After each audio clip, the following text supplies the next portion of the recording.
বাঘ মনে হয় গুহাতে নেই। যাই, তাড়াতাড়ি গিয়ে বাঘের খাবারটা চুরি করে নেই। আরে, এ তো একটা গরু। একে তো আমি টেনে নিয়ে যেতে পারবো না। এক কাজ করি, যতটুকু পারি খেয়ে চলে যায়।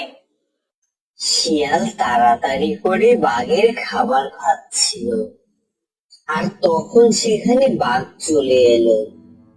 কিরে শিয়াল, তুই আমার গুহায় এসে আমার খাবার খাচ্ছিস? না, মানে হয়েছেটা কি আসলে।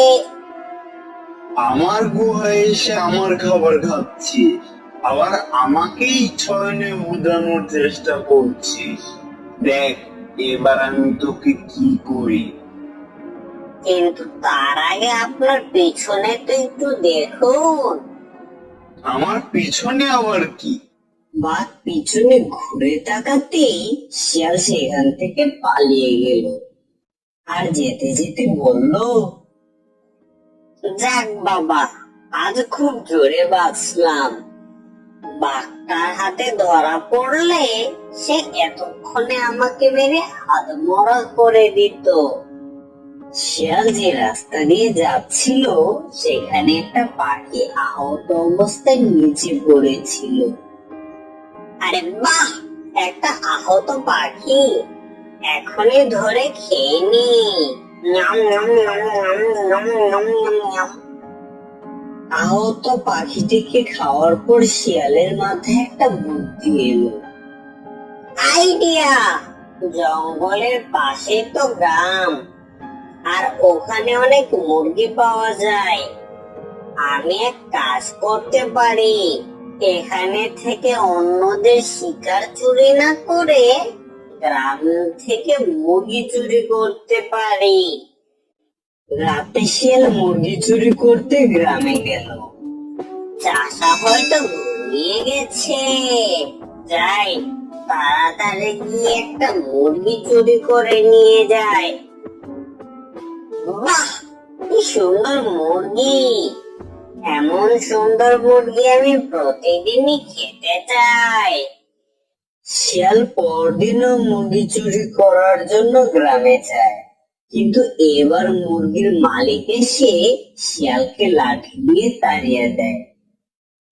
আহ, খিদায় আমার পেটটা ছোট হয়ে গেছে। মনে করেছিলাম গ্রাম থেকে মুরগি চুরি করে খাওয়া সহজ হবে, কিন্তু এখন দেখি সেখানে মালিক ধরতে পারলে আমাকে মেরেই ফেলবে। শিয়ালের এসব কথা বলার সময় তার নজর পড়লো গাছে থাকা পাখির বাসার দিকে। আমি গ্রামের মুরগি খেতে গেলে মুরগির মালিক তাড়া করে, কিন্তু জঙ্গলের পাখিরা তো তাদের ছানাদের খেলে আমাকে কিছুই করতে পারবে না। হ্যাঁ, আজ থেকে আমি জঙ্গলের পাখিদের ছানা ধরে ধরে খাবো। শিয়াল গাছে ধাক্কা দিল, আর গাছ থেকে একটা পাখির বাচ্চা নিচে পড়লো, আর তখন শিয়াল গিয়ে ছানাটিকে খেয়ে নিল। আহ, কচি পাখির ছানা কি সুস্বাদু! এখন থেকে আমি এসব ধরে ধরে খাবো। ওই জঙ্গলে বাসা বেঁধে থাকতো একটা কাক, আর সেই কাকেরও ছানা ছিল। আমার ছানাদের অনেক ক্ষুধা লেগেছে, আমি যাই, গিয়ে তাদের জন্য কিছু খাবার নিয়ে আসি। কাক জঙ্গলে খাবার আনতে গেল, আর তখন তাকে শিয়াল দেখে ফেলল। আরে, এ তো দেখি একটা কাক। অন্য পাখিরা পোকামাকড় খায়, কিন্তু কাক শিকার করে খায়। আহারে, যদি কাকের বাচ্চাকে খেতে পারতাম। কাক তখন তার শিকার নিয়ে বাসায় যেতে লাগলো। আরে, কাক শিকার নিয়ে কোথায় যাচ্ছে? তার আবার বাচ্চা আছে নাকি? এক কাজ করি, তার পিছু করে তার বাসা পর্যন্ত যায়। শিয়াল কাককে পিছু করতে করতে তার বাসা পর্যন্ত গিয়ে পৌঁছালো। আমার সোনারা, নাও এই শিকারটা খেয়ে নাও। এদিকে এসব শিয়াল দেখে বলল, বাহ, কাককে পিছু করে লাভই হলো। কাকের এই বাচ্চাগুলো দেখে আমার জিভে পানি চলে এসেছে। কাল যখন কাক শিকার খুঁজতে যাবে, তখন আমি এসে কাকের বাচ্চাকে ধরে নিয়ে যাব। পরদিন কাক শিকার খুঁজতে গেল। এই সুযোগ, এখনই গিয়ে বাচ্চাদের খেয়ে নি।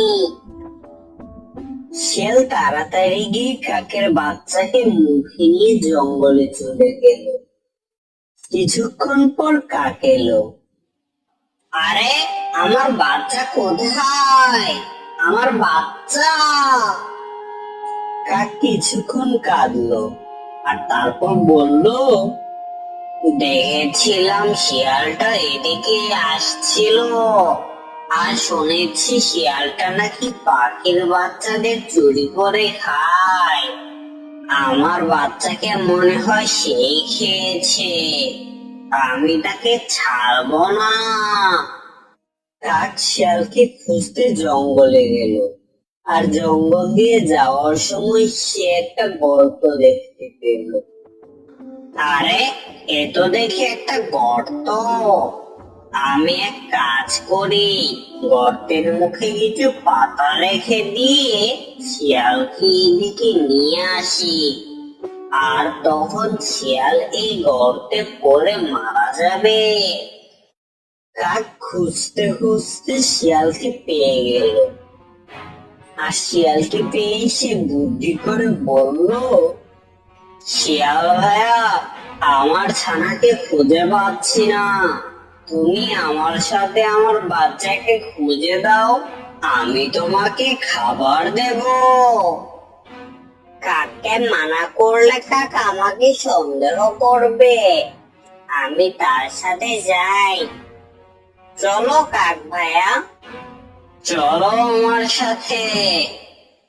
কাক সেই গর্তের উপর দিয়ে উড়ে গেল, আর তার পিছু পিছু শিয়ালও সে গর্তে পা রাখল, আর তখনই সে নিচে পড়ে গেল। না, আমি তো নিচে পড়ে যাচ্ছি, বাঁচাও কাক ভাইয়া, কাক ভাইয়া, বাঁচাও আমাকে। এবার মজা বোঝ, তুই আমার ছানাদেরকে খেয়েছিস, এবার তোকেও আমি মেরে ফেলবো। তুমি এইভাবে তোমার প্রতিশোধ নিলে?